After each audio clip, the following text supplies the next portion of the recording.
LP said in his super chat from last episode, he says, "What happens if Gibbs and Nas drop better albums?" Damn is a better album as time goes. It will be appreciated more, and the inconsistency of this album will help make that clear. I don't know, man. I don't know if Damn is better than this album, and I know off first listen I said it was. Off first listen I said it was, but I do think that the high marks on this album. Let me say it like this: this album's more innovative than Damn. I don't Yes. know how well Damn has aged per se. I think lyrically he's better on this album than he was on Damn. I don't think that the singles on Damn are so strong that it overtakes this album. I think this album just means more. And also, I think that him being behind the eight ball, the degree of difficulty is more. And I do think that the content is going to help it age better than Damn, in my personal opinion. I agree with almost none of what you just said. So you um, got, but you had this below Section 80. Possibly in terms of replay value, it's definitely like that. I will say I do think it's better than Section 80 because the high end stuff on here, like I believe I said on Friday, and if I did not clarify, it's just some of the best writing that you'll find. I'm just not sure if it's some of the best MCing that you'll find. And so my first rebuttal that I would tell you about Damn is that I have a different appreciation for the replay value on Damn and on To Pimp a Butterfly because of this effort now. I can see more of his hip hop roots on that album. What I would submit to you is that, he's doing a wonderful job creatively and artistically of pushing the boundaries as far as the MC is concerned. Mm-hmm. And I think it's wonderful that we're in that place in hip hop where somebody as great as he is can express themselves artistically in the variety of ways that he does. Well, I hold that high. You know what I'm saying? I hold that creativity high and, Like I that wasn't, innovation high. well, I wasn't finished, Oh, and okay. Go that's ahead. My bad. no, you're cool because all of that is fine and well, Mm-hmm. but that doesn't mean you're not supposed to check the fundamental hip hop boxes as well, and that's where his stuff becomes problematic. Well, Is don't we want because people to be game changers, though? Like, is. yes, everybody else that's a game changer still is game changers, pushes the boundaries, and checks those boxes first. So what makes him different or immune to that? When you say that, though, the first song that comes to my mind is Worldwide Steppers, right? Mhm. Like, incredible writing, but it's not what you would call traditional MCing. Everybody in the chat, hit the like button, like and subscribe and share this broadcast and whatnot. Um, so I'm thinking that's more so what you mean. I think to me the weakest song on the album, and I'm gonna go through my ratings real quick. Go ahead. Was Crown. I had that the lowest. Why? Hold on. I'm Yeah, listening. yeah, go ahead. I mean, it just wasn't a lot of MCing on there, kind of just based on what you were saying. And I think that I'm not a big fan of Kendrick's singing voice to that degree where that's just a song that I'm gonna, play. I think that the song that in a vacuum that I'm going, because I feel like this album's similar to Pimp a Butterfly. It's one of those albums that you have to just play from beginning to end if you're gonna end up listening to the songs in that way. The only song that I'm just gonna go in and play without thinking of I gotta play the whole album is Silent Hill. We're gonna get to Silent Hill. I In my think notes, Silent Hill is one of the stronger songs on the album, in my personal opinion. it is, and I'm gonna, and when we get to it, when we're going down your ratings, and we can kind of go through mine because I know I just kind of ran everything down and I didn't actually rate the songs. Okay. Like when we get to Silent Hill, I have some things that I want to like speak to that I said that I actually like put to the test of a younger listener who kind of agreed with my sentiments, and I'm not sharing it because they agree with my sentiments. I'm sharing that to express the point that a lot of his creative genius, and I'm calling it creative genius, is still pulled from other places. Okay. Mm-hmm. So when people isolate him as if he's coming like completely innovative and he hasn't pulled from those before him or those around him, well, that's not true. Okay, like my first note actually about the first song Right next to I have United in Grief, I have Low End Theory right next to it because I think about what Tribe's infusion of jazz into that album and how it meshed so perfectly affected this hip hop culture that we get to a point that an artist of this caliber makes a song like this to start off his album that people have been waiting. Kenneth Palmer with the super chat says, "I played the new album all week. Excuse me, Kendrick Lamar is definitely top 10 in my on my all time list. I don't think you can name an artist besides Jay who has created four classic albums in a row. He has a very strong argument, and we're gonna get to the individuals that would be on that top 10 to 15. And we can, but hold on. The classic talk, you see, here's the thing. It's you funny don't think how this album could be considered a classic, though? no, it's not. It's not. It's not in that realm. It's not consistent enough, and he's not consistent enough on here. And I'm going to tell you why. Because this is the album where this gets exposed, and I'm going to contextualize it to somebody who I realize makes gripping albums, and a lot of the gripping of his albums is his voice. Well, vocally, like the writing and the content is so much better vocally than what he's able to do. I'm going to give you an example of somebody who is like a very great content writer, but it's their voice that also grips you and keeps you there. And that's somebody who just announced his retirement tour, that's Scarface. Mm-hmm. Scarface that has the voice that goes with the subject matter that grips you and catches you. And so while this writing is brilliant all the way through, and while the emceeing is definitely high level emceeing, like it doesn't grip you or grab you like that.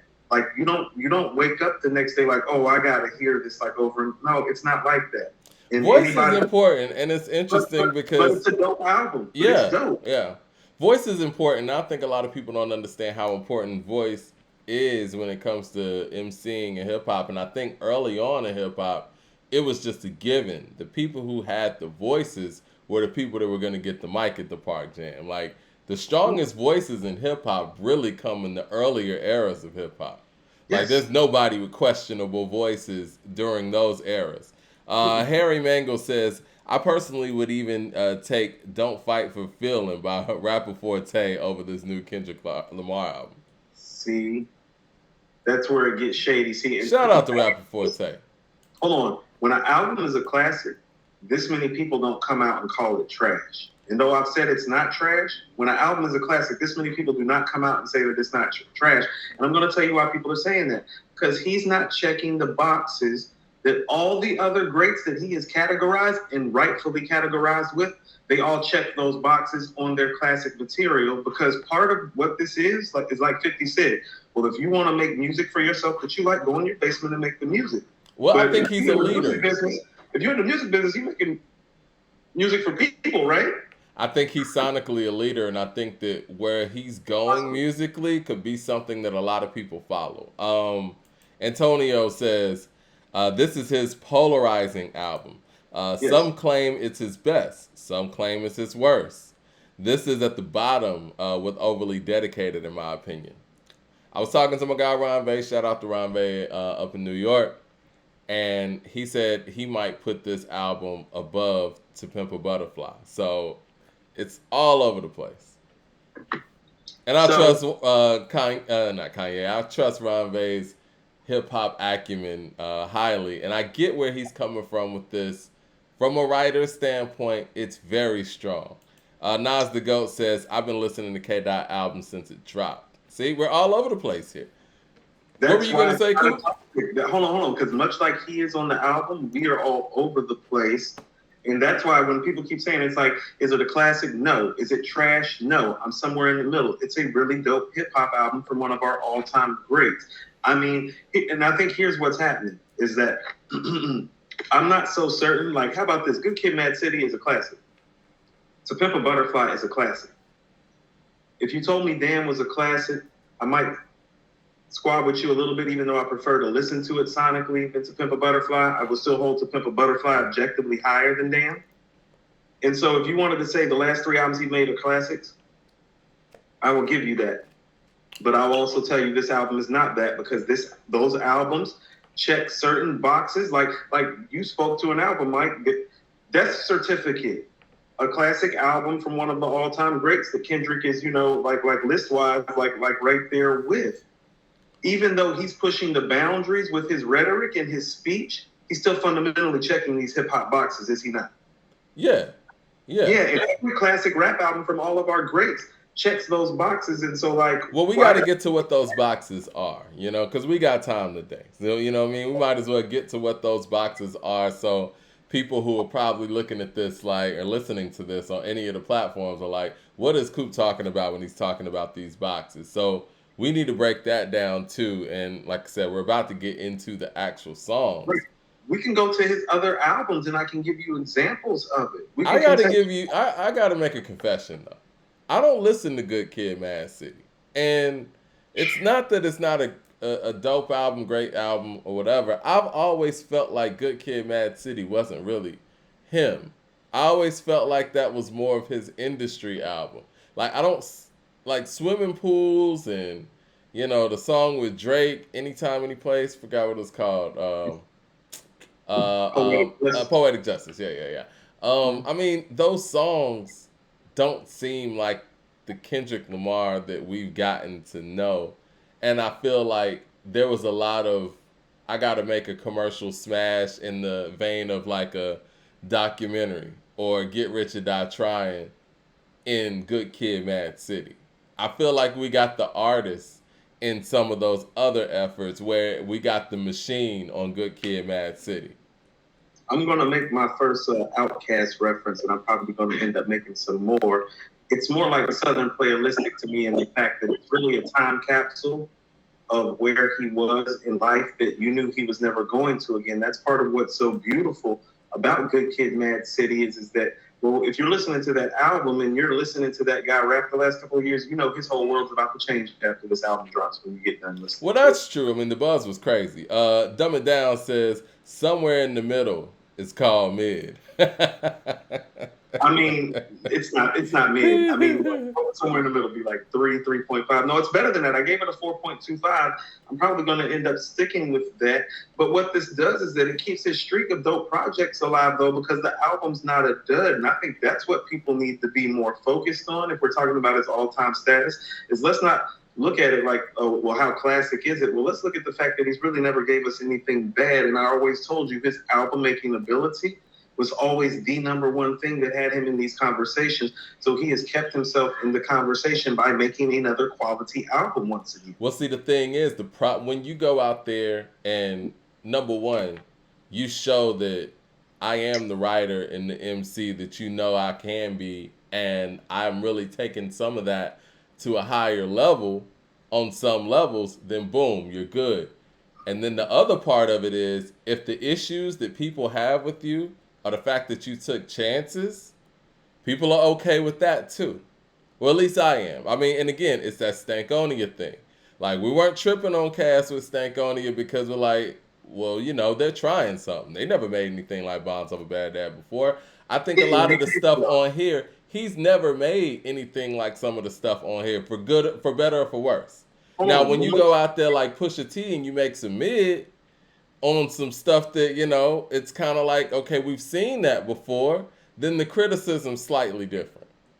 Well, I would tell you what, if I were to go back and rate Stankonia, I would rank Stankonia the same way that I would rate this Kendrick album for a lot of the same reasons. Are you pushing the boundaries? Yes. Is some of the stuff on there brilliant?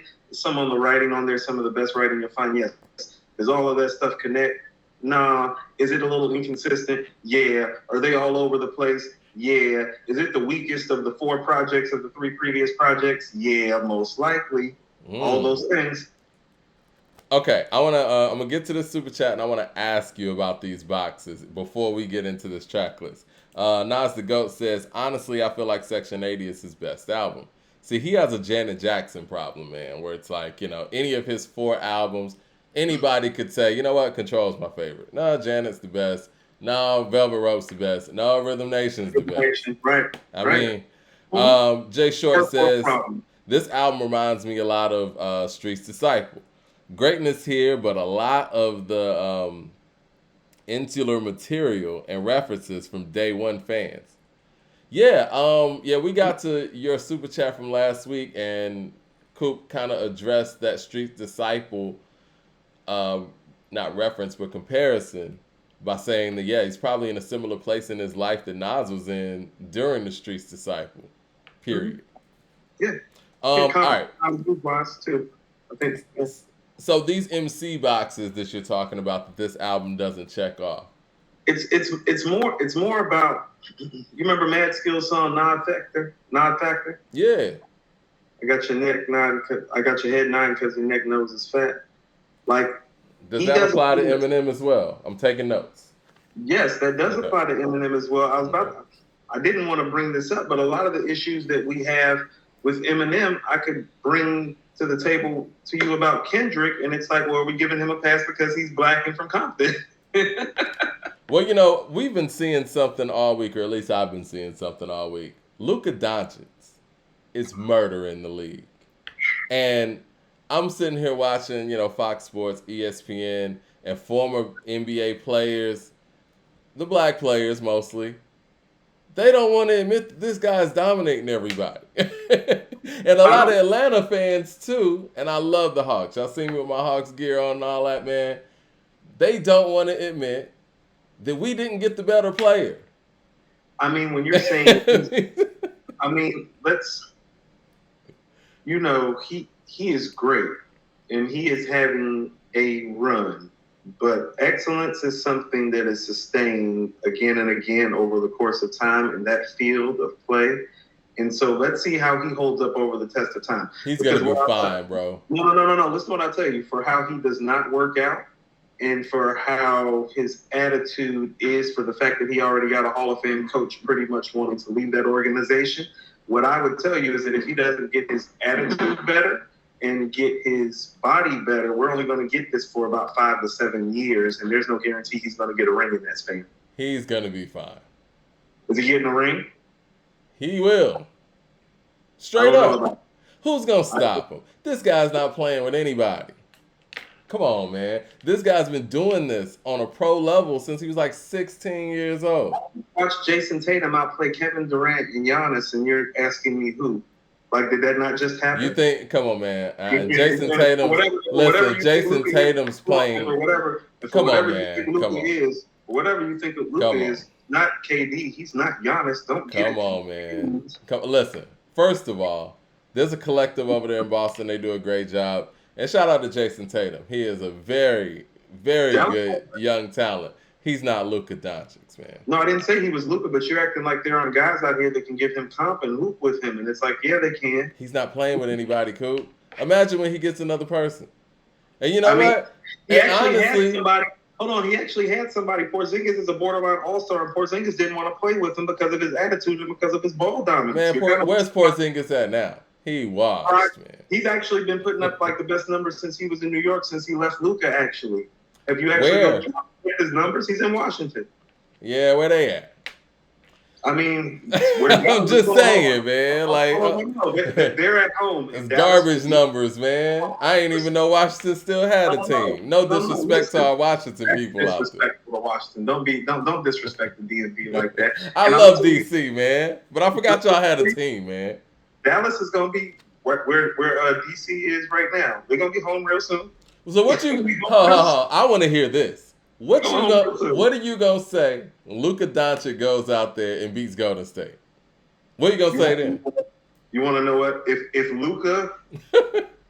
Luka beats Golden State, I will say that he is right now the second best player in the league after Giannis, and I'm putting him ahead of KD and LeBron. That's fair. I will take that because you know what? In the regular season and 3 out of 4, I already know. 3 out of 4. Yep. We already know Steph don't be coming through in the big moments, and we're talking about a guy here who averages 38 points in elimination games. I mean, Game 6 Clay is all I gotta say. Game 6 Clay is all I gotta say. That's the oh my God, man. Yeah. Clay's gonna give you one game, man. Clay's gonna give you one game. You got to win the rest of them. No. They got enough to win the rest of them. You just said Luka ain't playing with nobody. You think he's really about to go house Golden State like that? Who winning tonight? They playing in Golden State, right? Mm-hmm. Yeah, Golden State winning tonight. Okay. Give Curry me gonna drop 40 actually. give me I'm like, Dallas. Dumb it all right. down with the super chat says a lot of K dot stands just like him or just like Eminem stands. What I'm saying is that I was talking about this with you, I believe, behind the Mm-hmm. scenes, which is, well, go play this against some of the stuff on All Eyes on Me, Volume 1 and Volume 2, and you'll see what I'm talking about checking boxes. Well, Okay. is there deep content on All Eyes on Me, Volume 1 and 2? Yes. Is it an accurate expression of Black life? Yes. Is it hip hop oriented?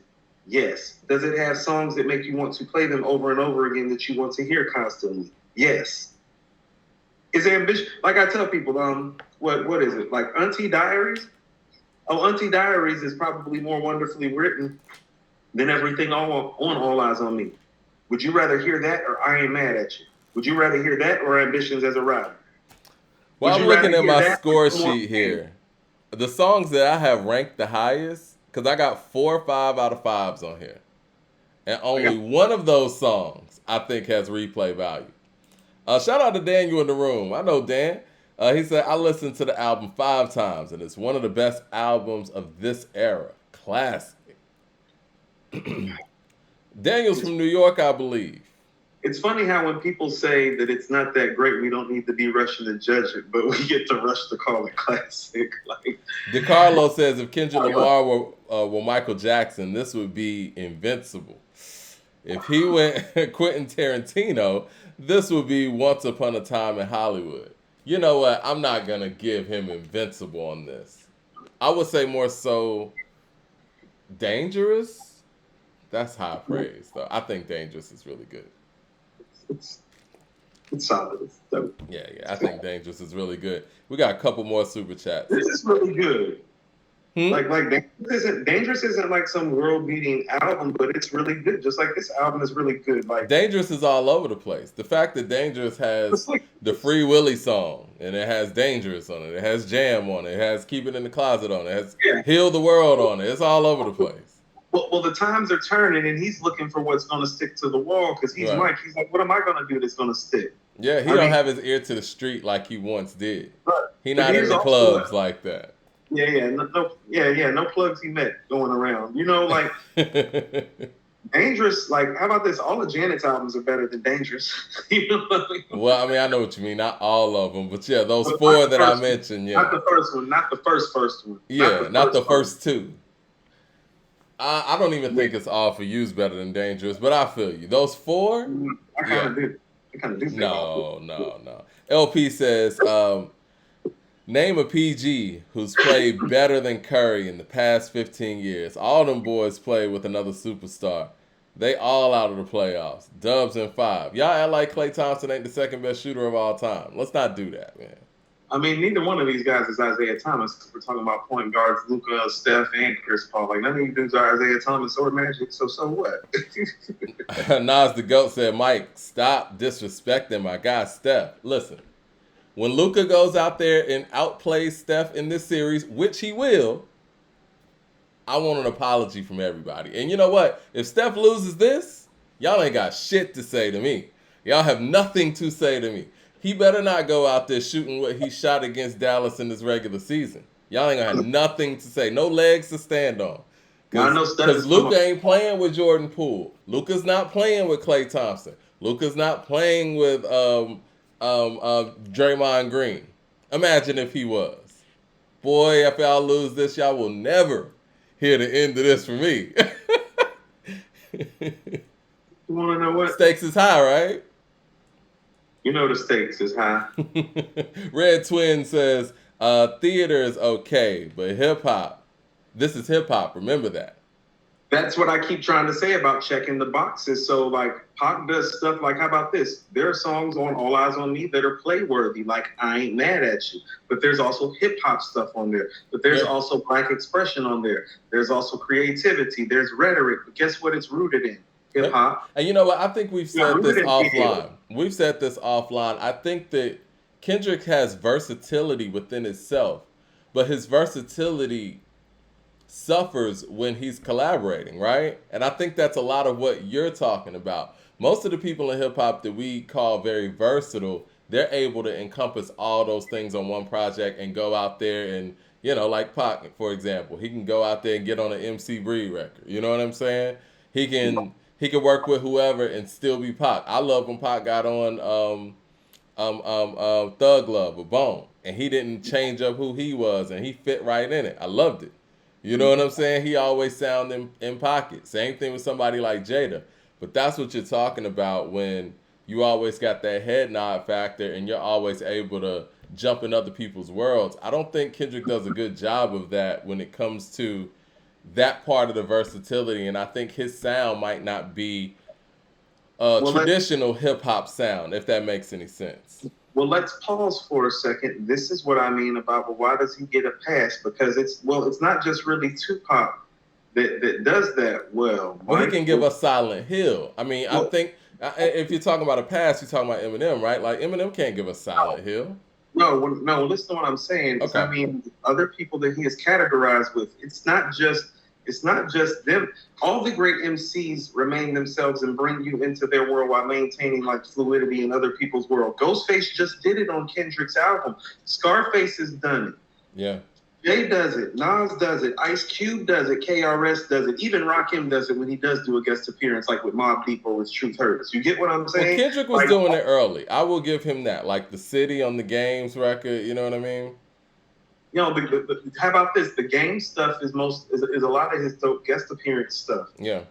Yeah, the stuff that he's done with Game is a lot of his dope guest appearance stuff. The How Many Drinks with Miguel was like a good job of him doing an R&B record while maintaining his style and doing the voice thing and all that, and actually, mentioning and name dropping his song in there. So like he's done some stuff. I don't want to knock him, but not to the level when it comes to like guest appearances and when it comes to like cohabitating the environment. He's not at the level of the other people that he's mentioned. Yeah, And not that's Johnny what- P's caddy. You know what I mean? Reggie says, guys, there's been a link between the title album and Jay-Z's verse on This Is What It Feels Like. Big Steppers is definitely as a slightly selfish overachiever, usually unwilling to negotiate. You know what? Speaking of Jay-Z, do you feel like Jay-Z's rapping like Kendrick on Neck and Wrist? Because I do. So Whose style is that? So I was actually, this rap thing. I told you, Mike, about how like songs have been stolen like down here and from like major guys and like all that. Like it happens everywhere. So like don't think that it doesn't happen, because it was funny when Pusha T was rapping. I was actually thinking, you know who Valet is? Out of Valet. Chicago? No. There's this dude out of Chicago named Valet. When I heard Pusha's verse on Neck and Wrist, I was like, because I think he did a joint with Valet a few years ago after Daytona. I was like, they kind of sound like Valet style a little bit, and I kind of thought that Jay was kind of interpreting a little bit off Pusha's style. And then I've always told you this, that where's Kendrick's family from? Well, they from Chicago. Where Valet from? He from Chicago. So I did hear like some Chicago like-ish type flow going on, just because I know Pusha has a connection to Valet, and it does appear like Jay has like maybe creatively kind of taken a little bit from Kendrick, and probably vice versa too. And I've always told you a lot of Kendrick's flow is more Chi-Town than West Coast.